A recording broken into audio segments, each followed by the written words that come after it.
Hello everyone, welcome to my channel. इस video में हम लोग वेस्ट बंगाल बोर्ड का क्लास 10 का फिजिकल साइंस का चैप्टर नंबर 1 अपने पर्यावरण के प्रति अभिरुचि का ये पार्ट 3 है। पार्ट 1 और पार्ट 2 को पढ़ा दिया गया है। पार्ट 1 में वायुमंडल और पार्ट 2 में वायुमंडल की संरचना के बारे में पढ़ाया गया है।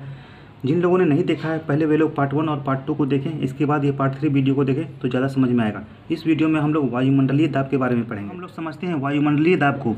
वायुमंडलीय दाब, जिसे इंग्लिश में एटमॉस्फेरिक प्रेशर कहते हैं, वायुमंडलीय दाब किसी स्थान के प्रति इकाई क्षेत्रफल पर लंबवत पड़ने वाले वायुमंडलीय भार को वायुमंडलीय दाब कहते हैं। इसका मतलब क्या हुआ? इसका मतलब हुआ किसी भी स्थान, ये मान लीजिए कोई स्थान है, इसका इकाई क्षेत्रफल पर, यहाँ पर ये इकाई क्षेत्रफल मतलब 1 सेंटीमीटर सभी तरफ से लेते हैं, उसी को कहते हैं इकाई क्षेत्रफल पर। उसके इकाई क्षेत्रफल पर पड़ने वाला वायु का भार जो है, वायु का जो दबाव है नीचे की ओर पड़ता है, इतने एरिया में जो पड़ेगा उसी को कहते हैं हम लोग वायुमंडलीय दाब। हम लोग इसे और अच्छी तरह से समझते हैं। प्रत्येक वस्तु जिसमें भार होता है वह दबाव डालता है। इसका मतलब हुआ जितना भी वस्तु है जिसमें वजन होता है या भार होता है वह दबाव डालता है। जैसे ये पेन का कैप है, इसमें तो कुछ ना कुछ वजन होगा तो ये भी दबाव डालेगा। ये छोटा सा लीफ है, पत्ता है, इसका भी तो कुछ ना कुछ वजन होगा तो ये भी दबाव डालेगा।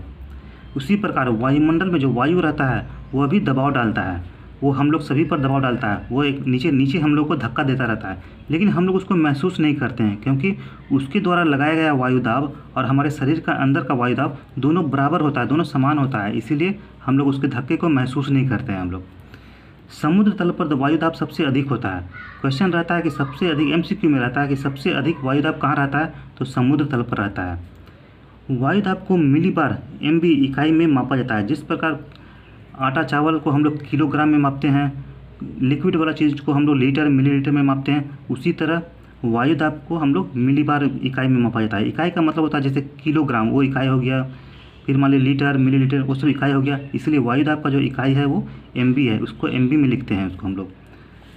समुद्र तल पर औसत वायु दाब 76 सेंटीमीटर पारे के स्तंभ पर होता है और इसे MB में अगर लिखें तो 1013.25 MB होता है। यही इसका इकाई है, मिलीबार का इकाई है।